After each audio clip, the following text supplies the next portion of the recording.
হইচই অ্যাপে এক নতুন ওয়েব সিরিজ রিলিজ হয়েছে যার নাম দাদুর কীর্তি।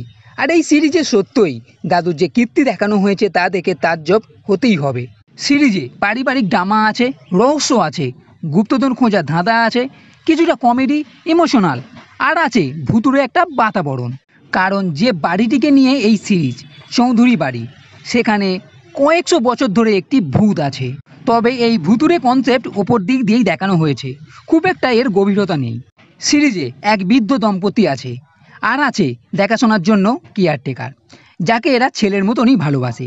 এখানে মেন যে ক্যারেক্টার আছে দাদু, মানে পরাণ বন্দ্যোপাধ্যায়, তার অসুস্থতা নাটক করে এবং তার এই ছেলে মেয়েদের এই বাড়িতে ডেকে নিয়ে আসে। আর এই চার ভাই বোনের সম্পর্কও ভালো নয়, আর প্রত্যেক পরিবারের কিছু না কিছু নিজস্ব প্রবলেম আছে।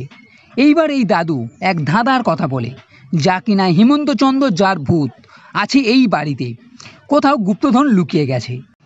এইবার এই ধাঁধার মাধ্যমে সবাই গুপ্তধন খোঁজার চেষ্টা করবে। এই হচ্ছে সিরিজের মোটামুটি কনসেপ্ট। এর সঙ্গে এই চার ভাই বোনের নিজের পরিবারের কিছু ব্যক্তিগত সমস্যাও আছে, যেটা দেখানো হয়েছে। যেমন ছোট বোন 10 লাখ টাকা নিয়ে বিদেশে চলে যায়, যার জন্য দিদির সঙ্গে ঝগড়া। এইবার এই দিদি তার ছেলের চিকিৎসার জন্য টাকার দরকার ছিল। এই দিদির সঙ্গে আবার তার বড় দাদার সম্পর্ক খারাপ। এই বড় দাদার আবার নিজের সমস্যাও আছে, সে একজন প্রমোটার এবং ইডি তাকে ডেকে পাঠাচ্ছে। ছোট ছেলে মাওবাদী চক্করে পড়ে আছে। এইরকম কিছু কিছু ঘটনা দেখানো হয়েছে, যেগুলো সিরিজটাকে আগে নিয়ে গেছে। আর এর মাঝে মাঝে গুপ্তধন খোঁজার হিড়িক, সব কিছুই ঠিক আছে। তবে আমার মনে হয়েছে এই সম্পর্কের টানাপোড়ন দেখাতে গিয়ে ইমোশনাল জিনিসটা খুব অত্যাধিক মাত্রায় দেখানো হয়ে গেছে। অনেক সময় আপনার বোর ফিলও হতে পারে, তবে মাঝে মাঝে কিছু কমেডিও আছে, তবে সেটা হালকা ফুলকা। আর সিরিজের যে ক্লাইম্যাক্সে আছে সেখানে একটা টুইস্টও আছে। আর এটাই হচ্ছে দাদুর কীর্তির আসল পরিচয়। আর সেটা কি এখানে পাওয়া যাবে, সেটা বলে পুরো মেজাজ নষ্ট করে দেব না।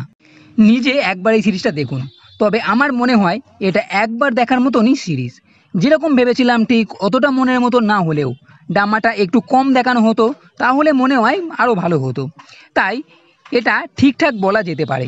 তো বন্ধুরা, এই ভিডিও যদি ভালো লেগে থাকে তাহলে লাইক করে, কমেন্ট করে, শেয়ার করো। আর এই চ্যানেলটি সাবস্ক্রাইব করতে কখনোই ভুলবে না। এই ভিডিও দেখার জন্য ধন্যবাদ।